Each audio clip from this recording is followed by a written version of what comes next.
నమస్కారం. నేను doctor Varalakshmi, consultant in Medinine homeopathy and Ayurveda. ఈరోజు మనం ఈ వీడియోలో ఇప్పుడు సీజనల్ వ్యాధుల గురించి తెలుసుకుందాము. మనకి సాధారణంగా వాతావరణం చల్లగా అవ్వగానే, రెయినీ సీజన్ అంటే ఒక సీజన్ నుంచి ఒక సీజన్ చేంజ్ అవ్వగానే సాధారణంగా జలుబు, జ్వరం ఇలాంటి ఇన్ఫెక్షన్స్ అనేవి వస్తూ ఉంటాయి అన్నమాట. దీనికి మనం అంటే జలుబు అన్నది కొంత వరకు అంటే తుమ్ముల్లాగా వచ్చి మనకి కొంచెం కాఫ్‌లో ఫీవర్ ఇలా వచ్చి అది ఒక 1 వీక్‌లో అలాగా తగ్గిపోయినట్టయితే దాన్ని అక్యూట్ కండిషన్ అంటాము.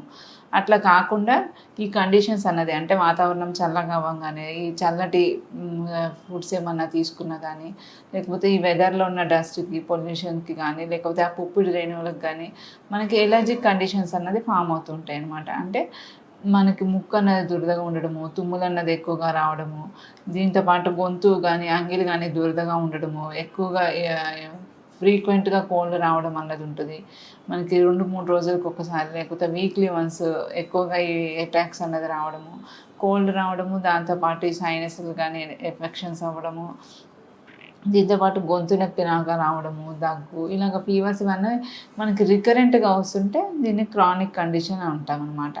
అంటే మనకి ఈ వెదర్ కండిషన్స్‌కి కూడా మనకి వెదర్ చేంజెస్ అనేది త్వరగా మనకి ఇమ్యూనిటీని బూస్టప్ చేసుకునేలాగా మనం ట్రీట్మెంట్ వాడుకున్నట్టయితే ఇవి అన్నది వచ్చే ఫ్రీక్వెన్సీని అన్నది తగ్గించుకోవచ్చండి. మనకి హోమియోలో అన్నది చాలా రకాల మంచి మందులు అనేవి ఉన్నాయి. ఈ హోమియో సిస్టమ్ ఎట్లా ఉంటుందంటే మనకి రోగి యొక్క అన్ని రకాల శారీరక, మానసిక లక్షణాలన్నిటిని పరిగణనలోకి తీసుకొని అతనికి సూట్ అయ్యే మెడిసిన్ అన్నది ఇవ్వడం జరుగుతుందండి.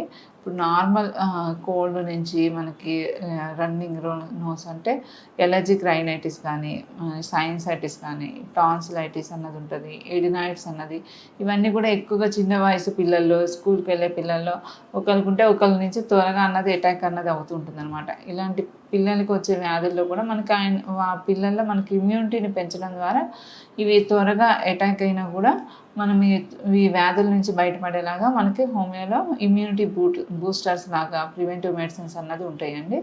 దీని కాకుండా ఇంకా మనకి సైనసైటిస్ నుంచి మనకి ఇంకా ఒకవేళ అప్పర్ ట్రాక్ట్ ఇన్ఫెక్షన్స్ కాకుండా లోయర్ ట్రాక్ట్ ఇన్ఫెక్షన్స్ చూసుకున్నట్టయితే ఈ బ్రాంకైటిస్ కానీ, ఈ ఆస్తమా కండిషన్స్ కానీ వీటన్నిటిలో కూడా మనకి పర్మనెంట్ సొల్యూషన్ ఉండేలాగా హోమియోలో మంచి రకాల మందులు అన్నది ఉన్నాయండి. వీటికి మందులతో పాటు మనకి మెడినైన్‌లో వాటికి సరిపడా అంటే ఆహార నియమాలు ఎట్లా తీసుకోవాలి, మనకి ఇంకా ఎక్సర్సైజెస్ అన్నది ఎట్లా తీసుకోవాలి ఇవన్నీ చెప్పడంతో పాటు మనకి అన్నది ట్రీట్మెంట్ పరంగా కూడా ఇక్కడ గైడ్ చేయడం అనేది జరుగుతుందండి. మీకు ఏమన్నా ఫర్దర్‌గా ఏమన్నా డౌట్స్ కానీ, ఏమన్నా సందేహాలు కానీ, ఇంకా పరిష్కారాలు కానీ ఏమన్నా కావాలనుకుంటే దగ్గరలోని మెడినైన్‌ని సంప్రదించండి. మీకు ఈ కోల్డ్ కండిషన్స్ కానీ, సీజనల్ వ్యాధులన్నిటి గురించి కూడా ప్రివెంటివ్ మెడిసిన్స్ ఉంటాయి. అట్లాగే చికిత్సా విధానాలు కూడా మంచివి అన్నవి ఉంటాయండి. ఒకసారి దగ్గరలోని మెడినైన్‌ని సంప్రదించండి. Thank you.